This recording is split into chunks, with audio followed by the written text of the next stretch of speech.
rooted in the empowerment of villages, and his unwavering faith in Gram Swaraj was part of his vision of Ram Rajya.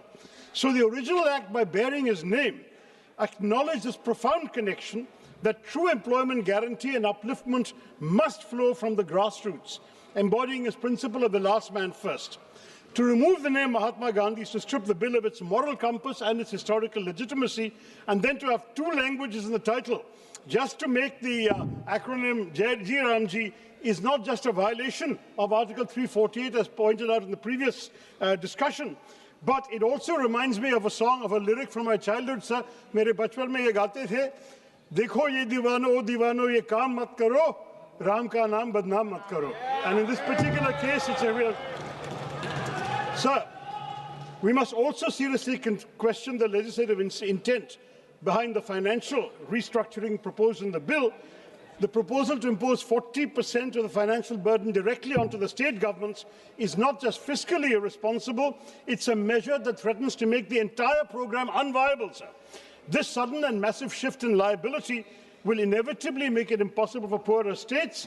It will lead to delays in wage payments, reduced days of work, and ultimately the destruction of the scheme itself. And it's a violation of fiscal federalism, sir, which is why I don't think we have the legislative competence to do that. Finally, sir, it also makes it contingent upon executive notification. It allows the union to decide, sir, when and where the scheme will operate. This fundamentally alters the nature of the program from...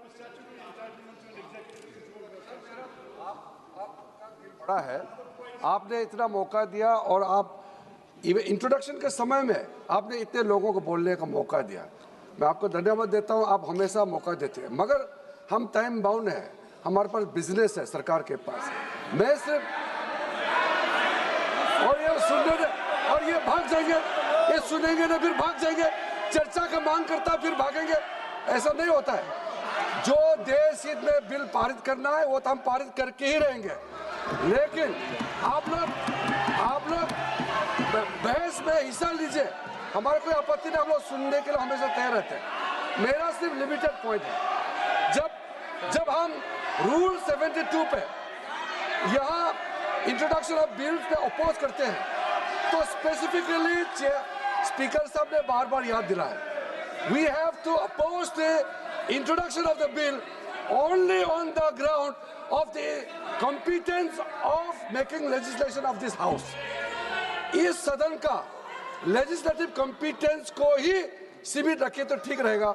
आप प्रेमचंद्र जी, आप पूरा article 343 पे जा रहे. Official language act को सब जानता है. इस देश में दो भाषा, यूनियन ऑफ इंडिया का दो भाषा चलता है, हिंदी अंग्रेजी दोनों यूज कर सकते हैं. ये प्रथा तब से चलते आया है. आप इसको अननेसेसरी रूल 72 में आप इसको कोट कर रहे हैं. हमारा कोई आपत्ति नहीं, सब बोल सकते हैं. सिर्फ मेरा रिक्वेस्ट है सर कि अगर आप तो इतनी सी रिक्वेस्ट करो कि वो आपको सुन ले. ऐसा अनलिमिटेड बोलते जाएगा तो सरकार को तो रिस्पॉन्ड करना पड़ेगा. क्योंकि रूल 72 का दुरुपयोग किया जा रहा है. ये तो ठीक नहीं है. समय का कीमत तो सबको समझना चाहिए. एक मिनट प्लीज बैठिए. आप प्लीज बैठिए. देखिए, जब वब का आया था इंट्रोड्यूस का, जब भी माननीय संसदीय कार्य मंत्री जी ने न ये खड़े होने की आदत है इनकी.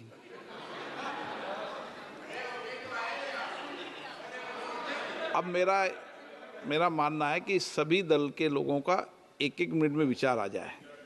ठीक है ना. कोई दल वप में भी हमने कोशिश की थी, लेकिन उसके बाद माननीय मंत्री जी भी बहुत तेजी से आज तो संक्षिप्त में बोलेंगे, फिर तो लंबा बोलेंगे बाद में, तो पर बोलेंगे अभी भी. वेणुगोपाल जी. Sir, thank you very much for... Sir, I rise to object this bill on Rule 72, sir. Sir, basically, this is also a fundamental attack on Constitution, this bill.